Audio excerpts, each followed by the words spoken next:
Hello everyone, welcome back to my YouTube channel which is magical Meenakshi. और आज के ये जो व्लॉग होने वाला है ये बिहू स्पेशल होने वाला है। बिहू जो है वो एक फेस्टिवल होता है जो कि असम में मनाते हैं लोग। और वैसे तो बिहू साल में 3 बार आता है, बट ये जो बिहू अभी अप्रैल के मंथ में मनाते हैं यहाँ के लोग, ये बहुत ही स्पेशल होता है क्योंकि इसी से जो है वो न्यू ईयर स्टार्ट होता है एसमीज़ लोगों की। और ये जो पीठा आपके सामने दिख रहा है ये यहाँ का बहुत ही स्टेपल फूड है। किसी भी ओकेजन पे यहाँ के लोग ये जो भी चीज़ें मैं आपको दिखा रही हूँ ये सब खाते हैं, जिसमें तिल का लड्डू होता है, दही चूड़ा होता है, अगर सिंपल वर्ड्स में बोले तो। वैसे यहाँ पे इस चीज़ को कुछ और बोलते हैं बट हम लोग दही चूड़ा बोलते हैं। और इसके बाद ये जो पीठा है इसके कितनी वैरायटीज़ भी आती हैं। और आप ये देख सकते हैं कि ये जो बिहू है इसका नाम है रोंगाली बिहू और इसको बुहांग बिहू भी कहते हैं।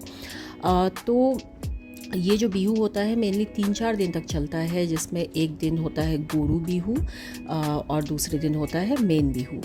तो आज मैंने साड़ी पहनी थी क्योंकि हमारे यहाँ ऑफिस में थीम लंच था, तो हम सबको एथनिक वेयर करके आना था। वैसे तो असम का जो एथनिक वेयर है वो होता है मेखला चादर, और उस पर भी मैं आपके लिए व्लॉग जल्दी लेके आने वाली हूँ कि वो क्या होता है और किस तरीके से उसको पहनते हैं। तो मैंने बस साड़ी ही पहनी थी आज के लिए। ऑफ़िस से जैसे ही मैं फ्री हुई शाम को, मुझे मन हो रहा था कि मैं एक्सप्लोर करूं कि बिहू के टाइम पे कैसा माहौल होता है, मार्केट में क्या क्या चीज़ें मिलती हैं। तो बस मैं यहाँ आ गई थी और यहाँ आते ही सबसे पहले मुझे ये दिखा कि मस्टर्ड ऑयल जो है वो बिल्कुल फ्रेश निकाला जा रहा था। और इसे सरसों की खली बोलते हैं जो कि मवेशियों को देते हैं और ये बहुत हेल्दी होता है उनके लिए। तो आप देख सकते हैं कि ये कैसे मस्टर्ड ऑयल निकाला जा रहा है यहाँ पे। और ये देखना मेरे लिए तो ये फ़र्स्ट टाइम एक्सपीरियंस था, तो मुझे बहुत अच्छा लग रहा था ये देख के कि कैसे मस्टर्ड से मस्टर्ड ऑयल निकाला जा रहा है। और आप देख सकते हैं ये पूरा प्रोसेस कितना ऑटोमेटिक है, बट मुझे देख के काफ़ी इंटरेस्टिंग लगा ये कि कैसे प्योरिटी के साथ मस्टर्ड ऑयल निकाला जा रहा है। और इसके जस्ट बाद मैं चली गई पीठा देखने के लिए कि ये पीठा कैसे बनाते हैं, क्योंकि पीठा जो है वो यहाँ का बहुत ही मेन खाना है और बहुत ही स्पेशल खाना है। पीठा की फिलिंग जो होती है वो बहुत तरीके की होती है, नारियल की फिलिंग होती है, तिल की फिलिंग होती है। और ये जो पीठा का आउटर लेयर होता है जिसमें पीठा रैप होता है, तो ये भी 2 टाइप्स के मैंने देखे यहाँ पे। एक तो ये वाइट कलर का और एक थोड़ा पर्पलिश था जो कि ब्लैक राइस से बनाते हैं। तो मेनली ये जो पीठा है ये राइस बेस्ड होता है और इसे शायद से राइस को सोक करते हैं और उसके बाद इसे ड्राई करके पाउडर बनाते हैं और उसको ऐसे तवे पे मैं फ़र्स्ट टाइम देख रही थी। और ये जो जगह था यहाँ पे बहुत ज़्यादा क्राउड था, लोग लाइन लगा के खड़े थे, ऐसे फ्रेश पीठा बना रही थी ये लेडीज़। और ये जो लेडीज़ हैं ये स्पेशली बिहू के टाइम में आती हैं। जनरली ये काम करती हैं जो यहाँ असम का टी गार्डन होता है, तो वहाँ पे ये लोग टी की जो लीव्स होती हैं उसको निकालने का काम करती हैं, प्लग करती हैं ये लोग लीव्स जाके जो टी का स्टेट होता है वहाँ पे। बट बिहू के टाइम में ये लोग यहाँ पे आती हैं पीठा बनाने के लिए। तो आप देख सकते हैं कि ये कितनी मेहनती महिलाएं हैं। गुड़ डालते हैं ना? ना चीनी चीनी? तोला? तोला मतलब ये क्या होता है? साल्टो कोला वो ब्लैक राइस का, ये काला चावल का है। हाँ।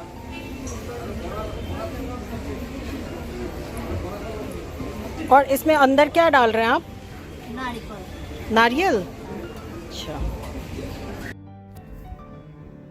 वैसे तो इनसे कम्युनिकेट करना बहुत ही मुश्किल था क्योंकि इनको हिंदी नहीं पता था और मुझे इनकी लैंग्वेज नहीं पता थी। तो फिर भी मैं कम्युनिकेट करने की कोशिश कर रही थी और इनमें से 1-2 लेडीज़ थी जिनको मेरी भाषा समझ आ रही थी और मैं क्या कहना चाह रही थी वो उन्हें समझ आ रहा था।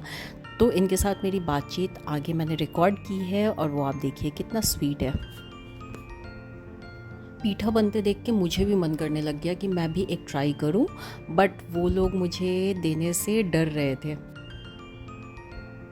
उन्हें ऐसे लग रहा था कि मैं ऐसे बनाऊंगी तो मेरे हाथ जल जाएंगे, तो वो मुझे बार बार अलर्ट कर रहे थे कि आप ठीक से बैठो, क्योंकि हर जगह आग वगैरह जल रहा था। तो बहुत ही केयरफुली मैंने ये एक ट्राई किया। हाथ जल जाएगा तो आपका हस्बैंड भी आपको डांटेगा।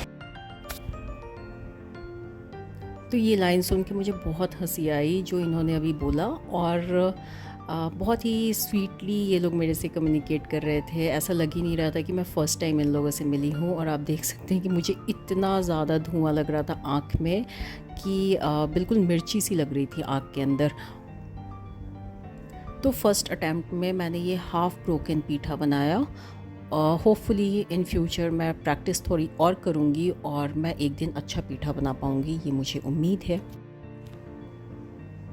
ये जो लेडीज़ थी वो इतना ज़्यादा फटाफट पीठा बनाए जा रही थी, और मैं आपको बाद में दिखाऊंगी वीडियो में कि सामने जो है इस दुकान के कितने ढेर सारे लोग लाइन में खड़े थे बिल्कुल पीठा लेने के लिए। मैंने इन महिलाओं की बहुत तारीफ़ की क्योंकि ये तारीफ़े काबिल हैं बिल्कुल। 800। तो कितने बजे से काम शुरू करते हैं आप लोग? 8 बजे में, सुबह में 8 बजे, 8 बजे में बना। और शाम में कितने बजे तक बनाते हैं? पहले 8 बजे में कर देंगे। रात को 8 बजे तक। और बीहू की वजह से ज़्यादा बना रहे हैं ना अभी? उसके बाद से है। ज़्यादा बना रहे हैं।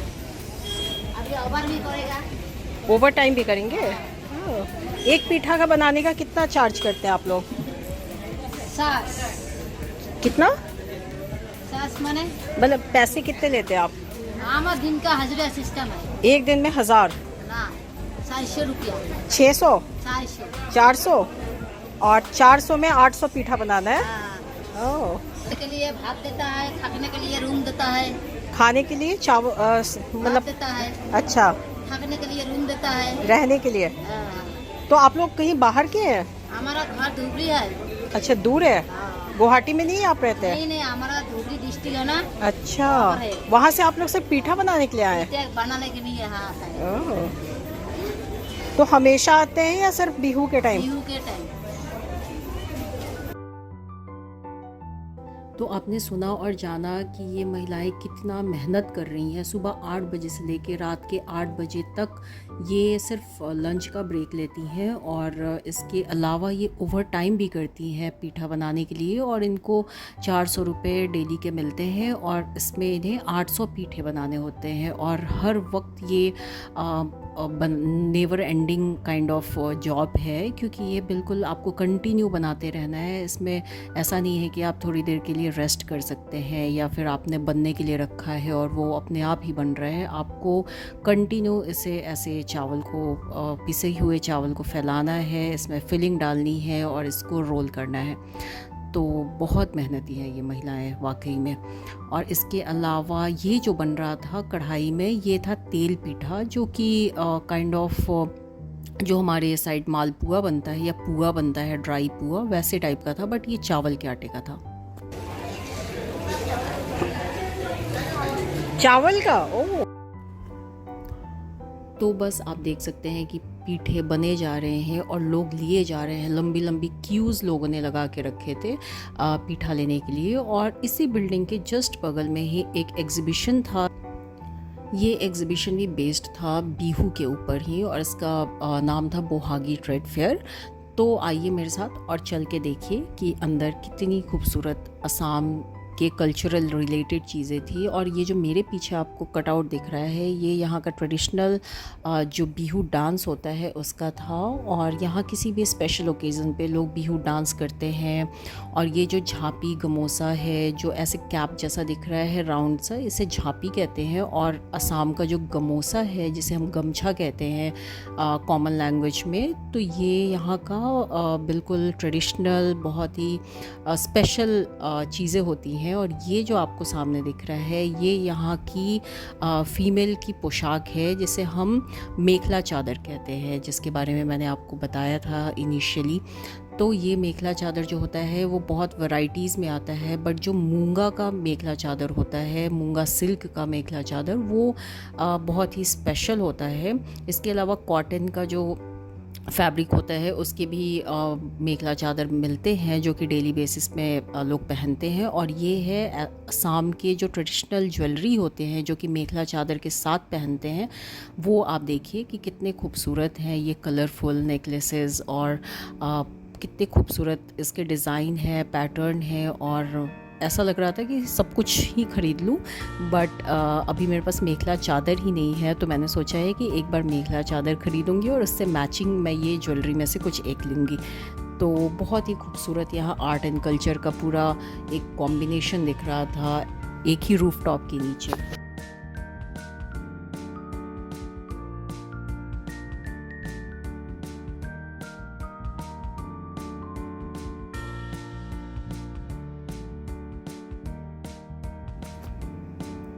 तो आप देख सकते हैं कितनी खूबसूरत ब्राइट और लाइट और हर तरीके के शेड्स में आपको मेखला चादर अवेलेबल थे।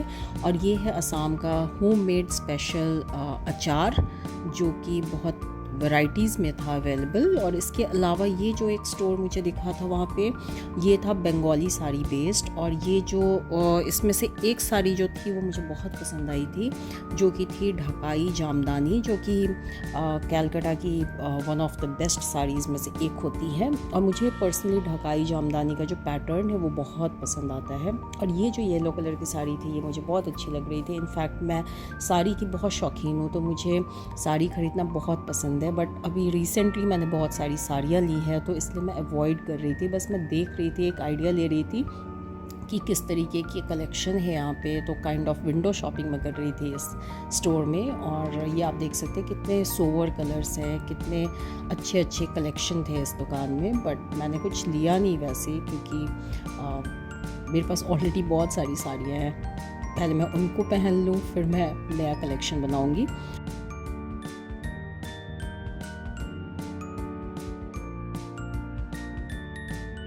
असम की जो ज्वेलरी होती है ऑथेंटिक, जो यहाँ की महिलाएं पहनती हैं मेखला चादर के साथ, उसका फिर से एक शॉप मुझे दिख गया। और यहाँ पे बहुत ही यूनिक डिज़ाइन थे।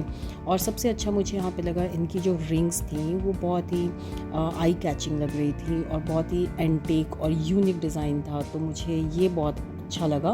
मैंने इनसे इनके शॉप का डिटेल्स भी ले लिया है। अभी तो मुझे इसकी ज़रूरत नहीं थी, जब भी इन फ्यूचर अगर मुझे लगता है कि मुझे लेना है तो मैं ज़रूर जाऊंगी इनके स्टोर पे और यहाँ से मैं कुछ ज्वेलरी का कलेक्शन लूँगी।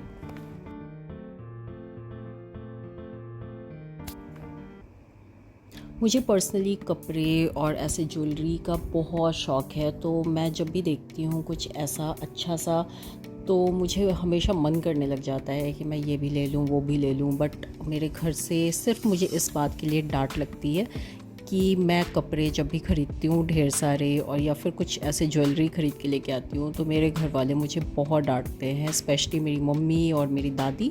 मेरे पापा तो बिल्कुल ही नहीं डांटते हैं। उनकी वजह से ही मैं बहुत ज़्यादा शॉपिंग करने में एक्सपर्ट हूँ, क्योंकि बचपन से उन्होंने कभी मना नहीं किया है मुझे किसी भी चीज़ के लिए। तो मम्मी और दादी जो हैं वो मुझे हमेशा समझाते हैं कि हमें बहुत ज़्यादा कपड़े नहीं ख़रीदने चाहिए, बहुत ज़्यादा चीज़ें नहीं ख़रीदनी चाहिए, सिर्फ ज़रूरत की चीज़ें ख़रीदनी चाहिए। बट मैं हमेशा फिसल जाती हूँ। जब भी कुछ अच्छा देखती हूँ तो मैं ले ही लेती हूँ कैसे भी करके।